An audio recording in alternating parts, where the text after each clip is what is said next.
Show me how. All right, folks. I thought I'd do a tool review, as everybody else does. I should be doing a lot more. But I haven't bought any, and I'm not sponsored, at least as of yet. I should be, but we won't go into that. This is the Bauer 9-inch variable speed drywall sander. I picked it up to do my ceilings and my walls to kind of expedite smooth walling, but really what it would help you do as well, not have to come up with a really nice final product with your drywall mud, because you can get it pretty darn close. I'm not a drywaller and I can get it pretty darn close. This is a 6-amp Bauer, $159 on sale at Harbor Freight 9-inch drywall sander. RPMs are 600 to 1500, which are good, meaning you've got a variable adjustment for your RPMs. So obviously if you want to have the rotations per minute RPMs go slower, you can adjust it to do that, which is good. I am going to take it back. I usually buy super high-end tools. I always say when I go to Harbor Freight, I'm sinning. I'm committing a venial sin for all the Catholics. But they've gotten way better. I'm using their flooring gun, nail gun, staple gun for putting down hardwood flooring. If you've seen some of my other videos, I'm going to do it in this bunker. So what I don't like about this, and it's funny because they show it on the video, their video. So first of all, it comes with that I have a lot of water in, by the way, because I was nice enough to clean it out for them. It comes with a 5-foot hose, which is good, a vacuum hose. That's excellent. Got a lot of residue in there. Good thing I did that. Okay, that's good. But on the videos, they don't show you, and I was a little bit concerned about this, whether you need a vacuum or not. So yes, you could get transitional pieces to hook up to your wet dry vac. You know, with just the dust factor and everything, I kind of wanted to get it outside since I'm out in the country here. So that was one scenario, or one disadvantage to the Bauer. And as most of them, quite frankly, a lot of them, or not a lot of them, some of them, and a lot of your grinding tools and saws now, they have a little propeller where the cutter or the sanding portion of the tool is, or component, that propels right next to when you're cutting or grinding, and it discharges out all of your dust or your shavings or whatever tool you're using that would have that propeller. That I like. To my knowledge, there's only a few of them. So that's one disadvantage about the Bauer. Number two, what I didn't like about it is you couldn't lock the pad straight up and down, so when you're sanding, you're not having to adjust to get that balance point, that equilibrium there with the pad. Otherwise, you're going to start beveling, right? If you have your pad flat on the surface and then you start tilting it either way, you're going to start beveling, which is advantageous if you're trying to take some material off. But if you're not, you're going to get divots.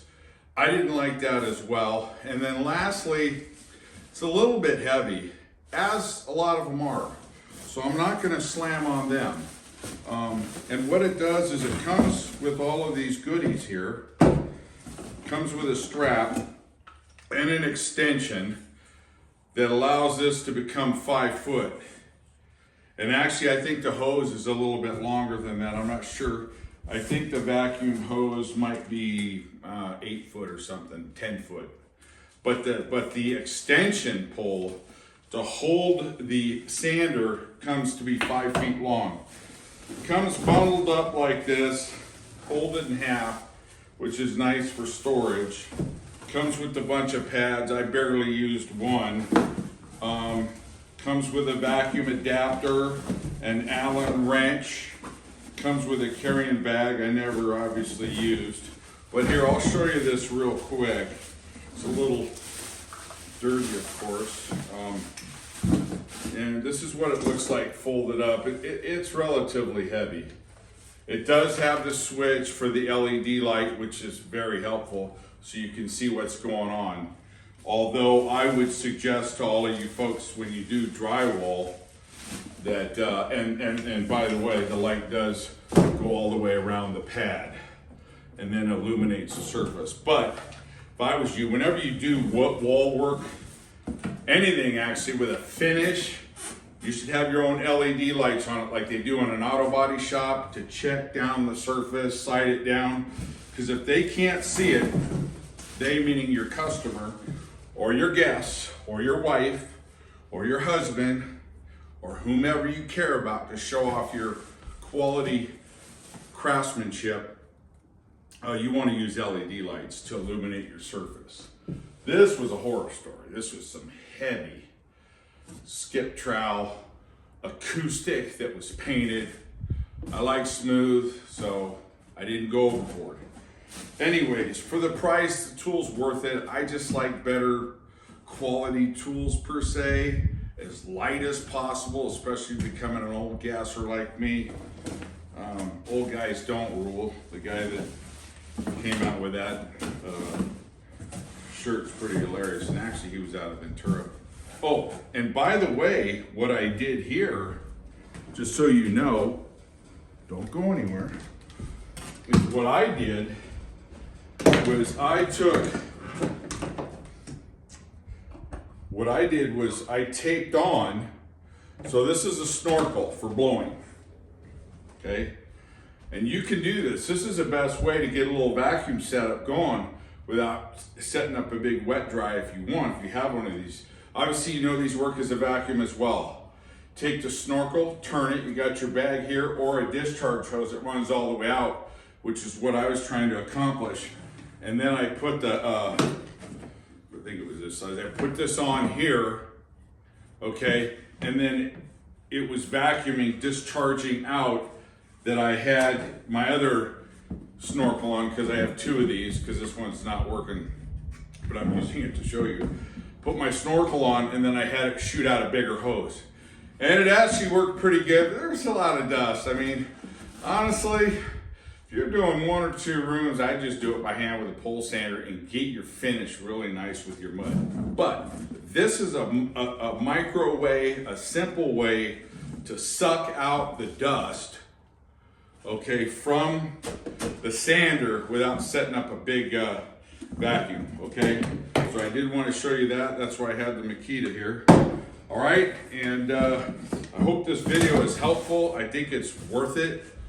I just like the best possible tools that are out on the market. If they fit my budget, and my budget's a little bit higher than this, praise the Lord. So, thank you for watching this video. I hope it was helpful. Remember, always do the right thing. Do quality. Don't settle. Don't exchange complacency or quickness for quality. Always shoot for quality, the highest quality possible, okay? All right, show me how. Out.